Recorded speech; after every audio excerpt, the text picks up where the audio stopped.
Hello friends, welcome back to India hub. मैं हूं ऋतिक शाह। और अगर आपने अभी भी इंडिया हब को सब्सक्राइब नहीं किया है तो जल्दी से सब्सक्राइब कर लीजिए। नाउ रिसेंटली हो सकता है आप लोगों ने ये आर्टिकल देखा होगा जहां पर लिखा हुआ है कि भारत की सबमरीन रशिया में अटक चुकी है। यहां पर आप देख पाएंगे कि लिखा हुआ है कि Indian submarine send in Russia for a major refit stuck in sanction hit Russia. यहाँ रिफिट का मतलब है रिपेयर वर्क करना और थोड़ा बहुत इंप्रूवमेंट करना। तो इस वीडियो में मैं आपको बताऊंगा कि यूक्रेन वॉर की वजह से रशिया की इकोनॉमिक हालत क्या है और रशिया का फ्यूचर क्या होने वाला है, एंड यहाँ पर हुआ क्या है और ये सबमरीन क्या हम टाइम से भारत पे ला पाएंगे, और ये कौन से सबमरीन है जो हमें रशिया भेजनी पड़ी रिपेयर वर्क के लिए, जबकि आजकल हम इंडिया में ही सबमरीन मैन्युफैक्चर करते हैं। तो हमने इंडिया में ही इसे रिपेयर क्यों नहीं सबसे पहले आपको ये बता दूं कि सैंक्शन हिट रशिया की सिचुएशन क्या है। तो और सारा जो केस है यहाँ जिसमें यूक्रेन वॉर और यूएस का एक जो ड्राइव है कि रशिया को बिल्कुल डुबा देंगे, उसका भी एक इंपॉर्टेंट रोल है यहाँ। अभी रिसेंटली यूएस पार्लियामेंट में एक रिपोर्ट पब्लिश हुआ है जिसमें कहा गया है कि हमने जो रशिया में सैंक्शंस लगवाए हैं उसका ग्राउंड लेवल पर इम्पैक्ट किया हुआ है। क्या हमने सच में रशिया की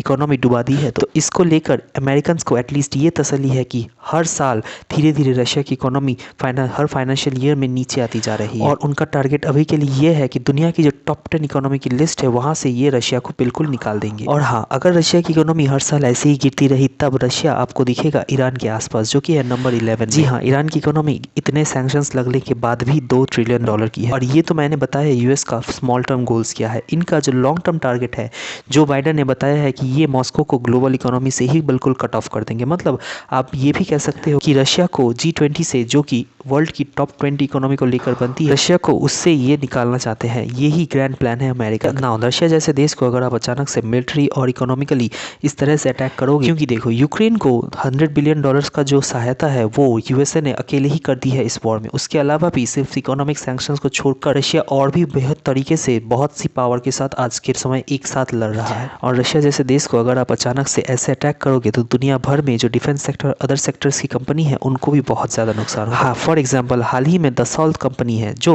फ्रांस की एक कंपनी है जिससे हमने रफाल एयरक्राफ्ट परचेज किया है। तो दसॉल्ट के सीईओ ने कहा है कि रशिया में जो सैंक्शंस लगे हैं उससे हमें भी प्रॉब्लम फेस करना पड़ रहा है, क्योंकि डिफेंस इंडस्ट्री में जो छोटे स्पेयर पार्ट्स बनते हैं उनमें से बहुत सी चीज़ें रशिया भी मैन्युफैक्चर करता है। और उसके अलावा स्पेयर पार्ट्स के लिए जो मैन्युफैक्चरिंग के लिए जो मटेरियल्स हैं वो भी रशिया से परचेज की जाती हैं। थोड़ा बहुत इम्पैक्ट तो हमें भी हुआ है, भारत को भी इससे बहुत ज़्यादा फेस करना पड़ा है प्रॉब्लम। सिमिलरली यूरोप के जो देश है उनको भी बहुत ज़्यादा प्रॉब्लम्स फेस करना पड़ा है, क्योंकि यूएस के जो वेरियस देश हैं उनका जो मिलिट्री को लेकर प्लान था इस वॉर की वजह से वो सारा डिस्ट्रॉय हो चुका है। और इंडिया में हमने उसकी थोड़ी झलक देखी है जब S-400 डिफेंस मिसाइल सिस्टम की डिलीवरी का थोड़े से लेट हो गया था। हालांकि इवेंचुअली रशिया ने सेकंड स्क्वाड्रन में इस डिलीवरी को कर दिया, जबकि ये लग रहा था कि वॉर की वजह से ये कुछ मंथ या कुछ साल भी डिले हो सकता है। बट S-400 को छोड़कर इंडिया की और एक बहुत इंपॉर्टेंट सबमरीन है INS सिंधु रत्ना, ये इस वक्त रशिया में फंस चुका है। अब हम लोगों ने अपनी सबमरीन रशिया में क्यों भेजी? क्योंकि ये सबमरीन हमने मैन्युफैक्चर नहीं की, मगर पुरानी जो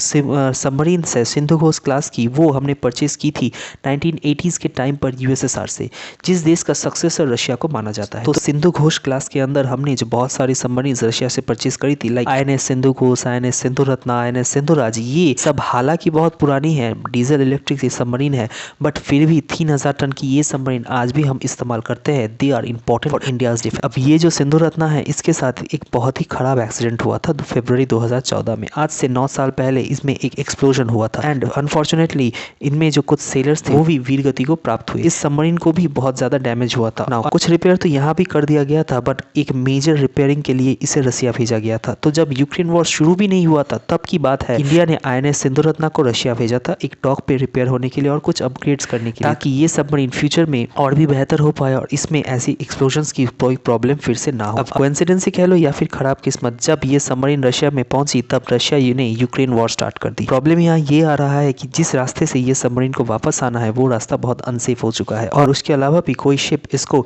सी लिफ्ट करने के लिए तैयार नहीं है। एक तो होता है एयरलिफ्ट, जिसकी हाल ही में मूवी भी आई थी ना। सी लिफ्ट में आप क्या करते हैं, सबमरीन को डालते हैं एक बहुत बड़ी कंटेनर में और फिर दूसरी शिप से उसे एक जगह से दूसरे जगह लेकर जाते हैं। अब देखो ये जो सबमरीन है रशिया ने अपनी तरफ से फिक्स कर दी है, बट प्रॉब्लम यहाँ ये आ रहा है कि ब्लैक सी में आज के समय जो बहुत ज्यादा बॉम्बिंग हो रहा है, वॉरफेयर चल रहा है, इंडिया इस रूट से इन सबमरीन को वापस नहीं ला पा रहा है। ये बहुत ज्यादा अनसेफ है। तो बात यहाँ ये चल रहा है कि हम जो सबमरीन है उसको रशिया के नॉर्दर्न इलाके में ले जाएंगे ट्रांसपोर्ट के जरिए, और वहां से नॉर्वे के रूट से इसे हम वापस लाएंगे। बट देखो इसमें टाइम लग रहा है, क्योंकि ये आसान काम नहीं होगा नॉर्वे के रूट से सबमरीन को लेके आना। It will be very difficult, क्योंकि देखिए कोई भी कंटेनर शिप्स की जो कंपनी है वो रशिया के साथ बिजनेस नहीं करना चाहती। रिसेंटली आपको पता होगा यूरोपियन यूनियन, यूएस और जापान की जो 3 पावर सेंटर्स है, ये दुनिया भर की शिप्स ट्रांसपोर्ट को कंट्रोल करती है क्योंकि ज़्यादातर जो कंटेनर शिप्स की कंपनी है वो ये कंट्रोल करते हैं। तो इन लोगों ने अपने कंटेनर शिप्स के कंपनीज को पहले से ही ये कह दिया है कि आप रशिया से दूर रहेंगे। आज के समय रशिया पर लग चुका है ऑयल सैंक्शंस, इसलिए नॉर्वे के रास्ते से हमारी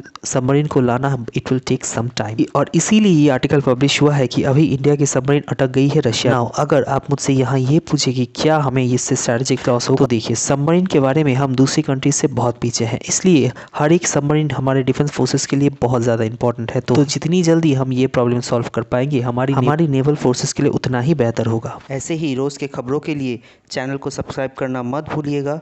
अगर आप यूपीएससी एग्ज़ाम में सही से प्रिपरेशन करना चाहते हैं तो फॉलो करते रहिए मेरे चैनल को, और एग्ज़ाम्स के लिए रोज़ की ताज़ा खबरें सुनते और जानते रहिए हमारे साथ।